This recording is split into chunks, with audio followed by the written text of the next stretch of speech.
Hey, today we are going to continue our message series. It's all about relationships. A young couple went to a dinner party, and all of a sudden the conversation at the table turned toward marital counseling. The young husband chimed in immediately. He said, "My wife and I, we will never need marital counseling." The other couple said, "Please explain." The husband said, "Well, in college, my wife was a communications major. And me, I was a theater major. And it works." He said, "My wife, she can communicate extremely well. And me, I just act like I'm listening." Today, we are in week 4 of It's All About Relationships. And the relationship principle that we're going to focus on is that all relationships are fueled by communication. In fact, communication is one of the top 3 reasons that couples present for marital counseling. And when it comes to communication, we all need an expert. We need expert guidance. We need expert direction. Hey, it kind of thinks like me at home. I've shared with you before, if I cannot fix it with a can of WD-40 and a hammer, I can't fix it. And yet I will look at a plumbing issue and I'll think to myself, how difficult could it possibly be? Well, after 4 or 5 trips to Home Depot, I finally have all the pieces, parts that I need. I put it together and it can look good. But then when you turn the water on, it springs leaks all over the place. And I'll maintain the same thing is true for many of us when it comes to communication. But when the communication goes wrong, we can find ourselves in the doghouse. In the United States of America, we are in a communication revolution. The days of the payphones and the pagers, remember the pagers? They are long gone, aren't they? You can talk to almost anyone around the world on social media.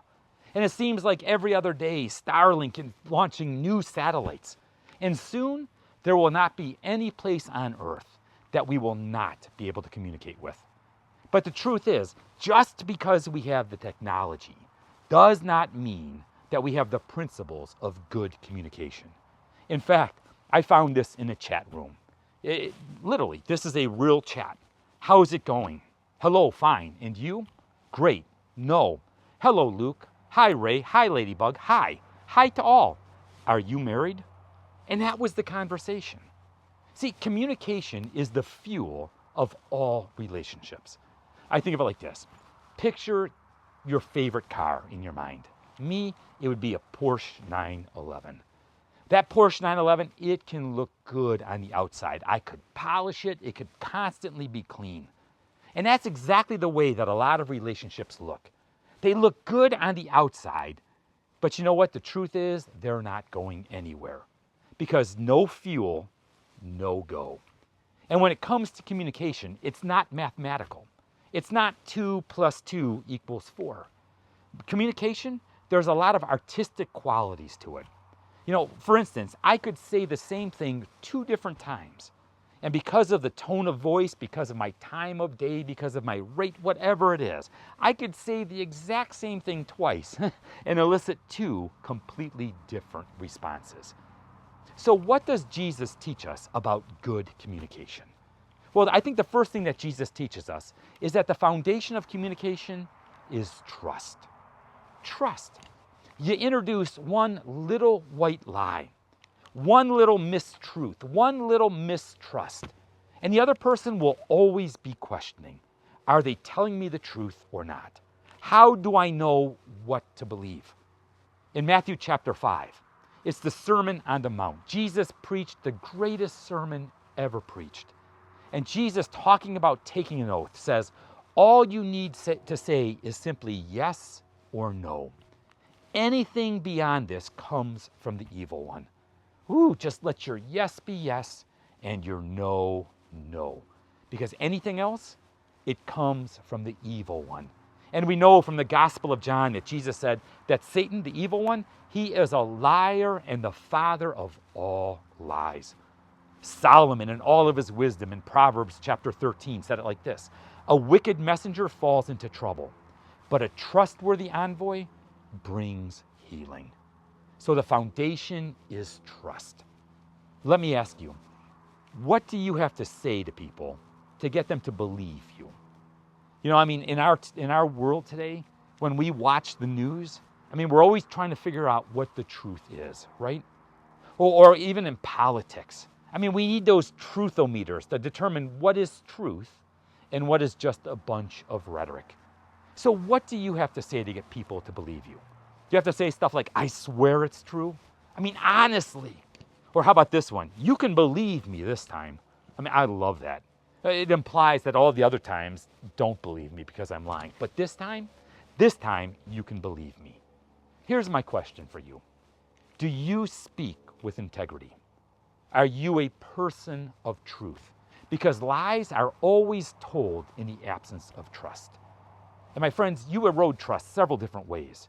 You can erode trust through lies, right? Lies erode the foundation.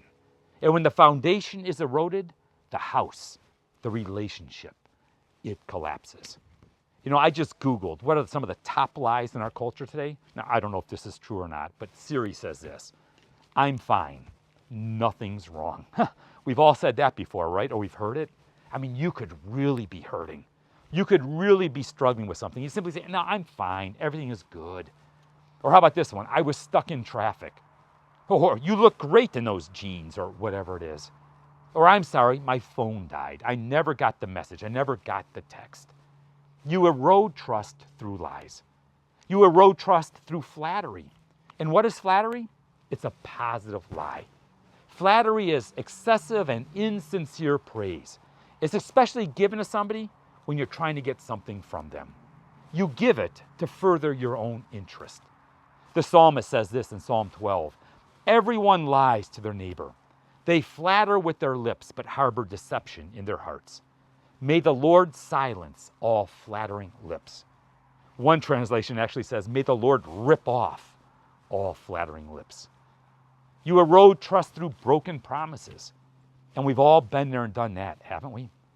Have you ever noticed how easy it is to break a promise to a child? And they may never hold you accountable. They may never call you out on it. But you know what? You're eroding trust. And if you catch yourself doing that, I think we need to be honest. We simply need to admit it. We screwed up and we need to tell them. We need to repent and go the exact opposite way. Call it for what it is. And finally, you erode trust through silence, not sharing. And stereotypically, guys, that's us. We like to bottle it up. We don't like to share. We like to keep it inside. You know, men can deal with stress at work because there's a hierarchy. We know the boundaries. We know what we can say. We know what we can do. You know who you can mouth off to. And so men, we can deal with stress at work. But when it comes home, when it comes to our relationships, we are very easily overwhelmed. You see, there are no rules. And oftentimes we don't know what to say. We don't know what to do. And so we simply stonewall. That's actually a psychological term. Stonewall, it refers to basically shutting down. It's this pattern of behavior where one withdraws. They shut down. They refuse to engage or to respond in any way. They effectively build a psychological wall, right? I mean, you could almost at times even see it. They just kind of like lean back and start counting the ceiling tiles. Or they become engrossed in a television show. And what's going through the guy's mind is, if I can just stay quiet, if I just hold on, this will all come to an end very soon. See, we don't know what to say, and so we simply shut down. You cannot have high quality communication without a high level of trust. Trust is imperative. And have you ever seen, it's easy to lose trust, isn't it? It's like a grade at school. Man, you could be given it 110%. Things are going well. You tank a single test or you tank a single paper, and it's like your score, your grade just plummets. And it seems to take forever to get that grade back up.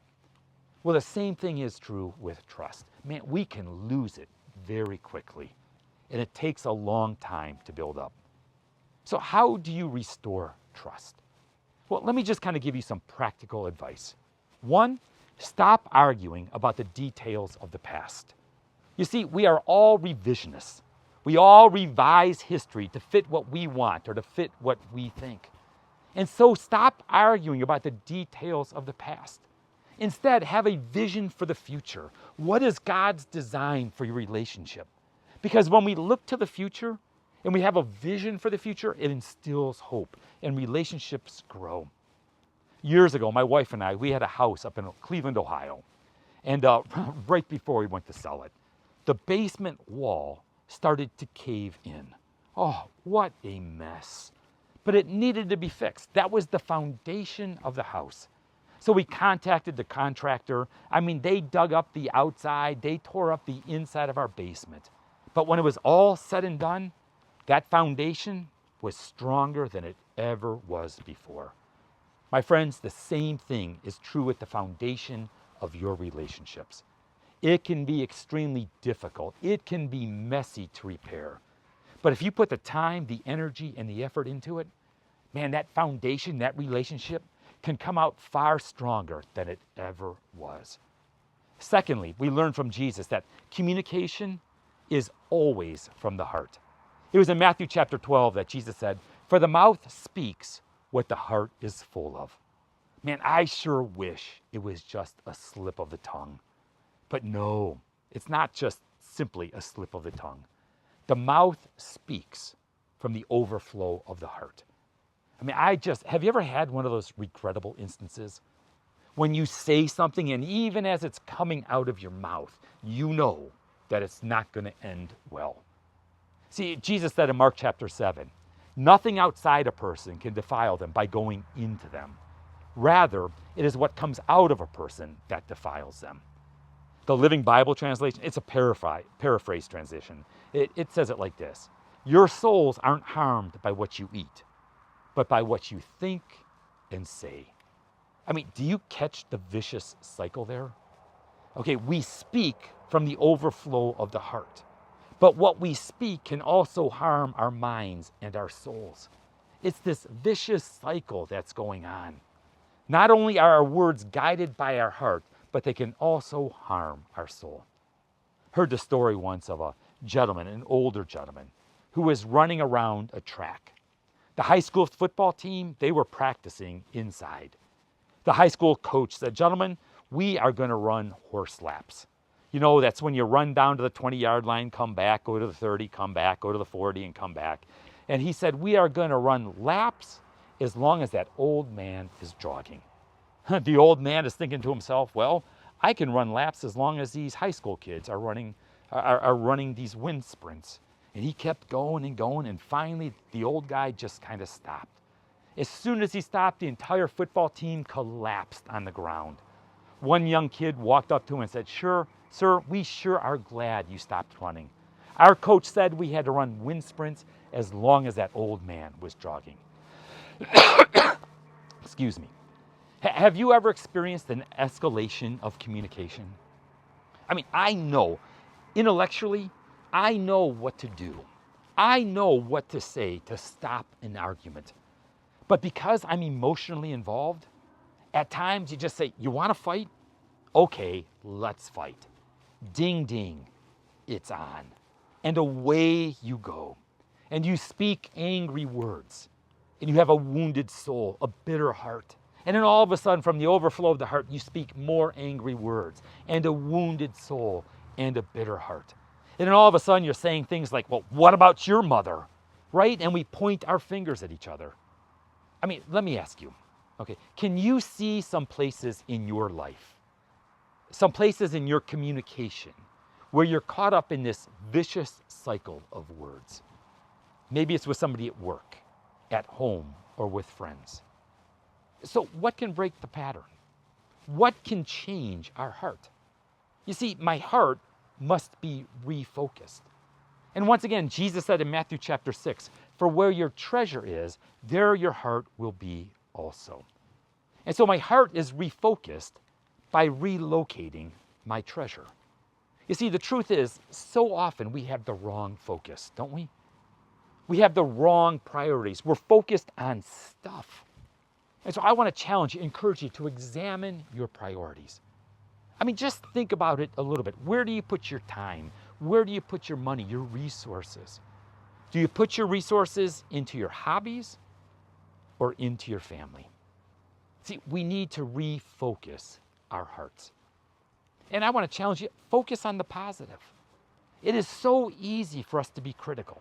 It is so easy for us to focus on the negative and to nitpick and to show people what and when they're doing something wrong.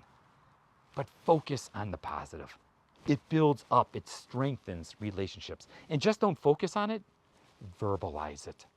Say it out loud. So let me ask you, what needs to change? Where do you need to refocus? Where do you need to refocus your priorities?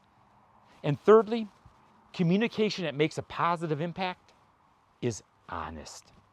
Again, Solomon, the wisest man on earth, says, an honest answer is like a kiss on the lips. Remember flattery? May the Lord rip off the lips of a flatterer. But an honest answer is like a kiss on the lips. Which one do you want?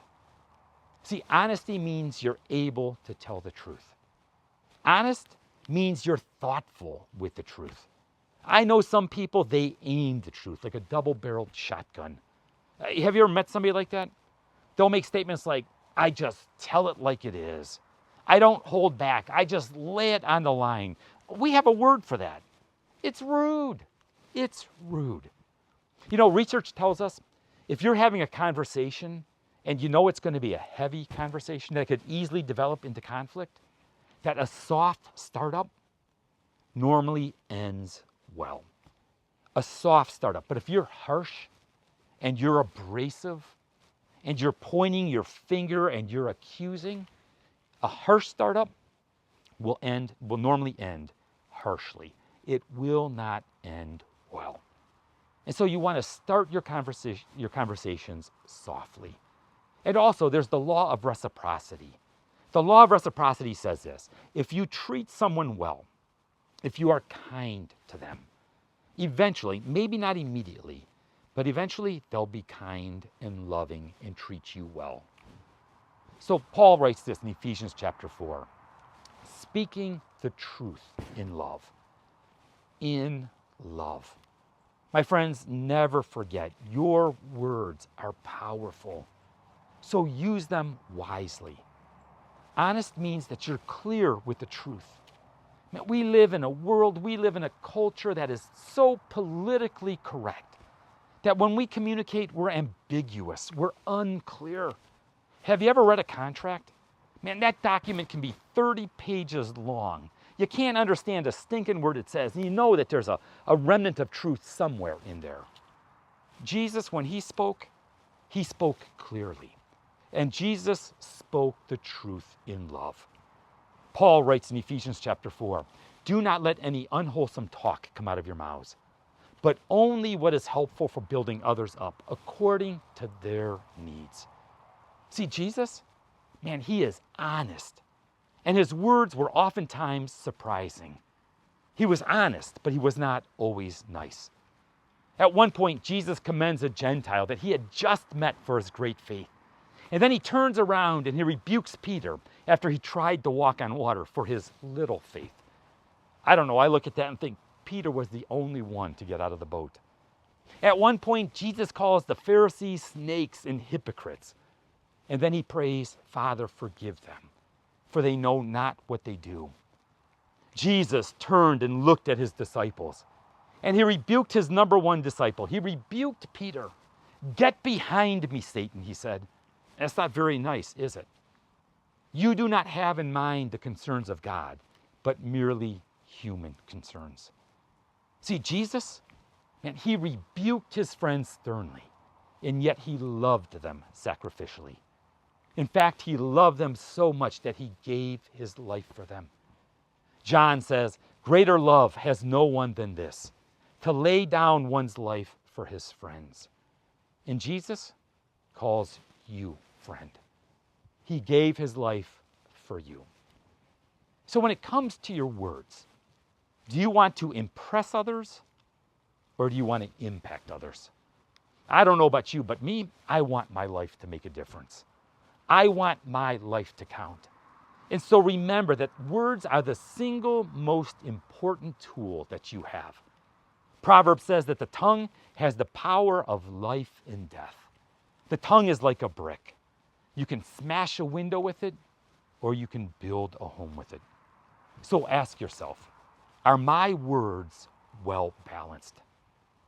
See, Jesus, he taught us how to make an impact with our communication.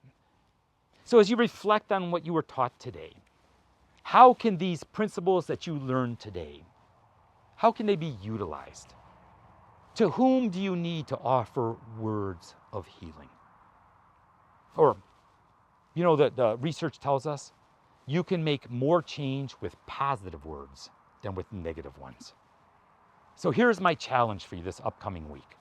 I want to challenge you to schedule time with people that you love. I mean, it is so easy for us to get caught up in all the different priorities of life. Schedule time just to be with them, time just to be able to talk with them and have fun together. Remember, research says 5-to-1. You need 5 positive for every 1 negative. And that's just for your relationship to maintain where it's at today. You want your relationship to grow, to be strengthened? A master of relationships is more like 20-to-1. The good far outweighs the bad. I want to encourage you, just go for a walk with your friends, with your family, with your loved ones. Just walk and talk. When Suzanne and I first started dating, we had no money. That's all we did. We had this 3.5-mile walk that we would do all the time. And when we did it, we talked, we learned, we grew. Maybe you even need to set up a relationship meeting, a business meeting for your relationship. And if you do that, and you're going to have a heavy talk, remember, 1, a soft startup, and no sneak attacks. Call your shots. Give the other person a head up. Hey, I want to talk to you, and I want to talk to you about whatever it is. See, the truth is, communication, my friends, it is not easy. But as Jesus said in John chapter 15, I am the vine, you are the branches. If you remain in me and I in you, you will bear much fruit. For apart from me, you can do nothing. See, relationships are important to Jesus. And he gives us the power to grow in our communication. He gives us the power to have strong, healthy relationships for lasting success. Hey, you have a great day, and thank you for joining me.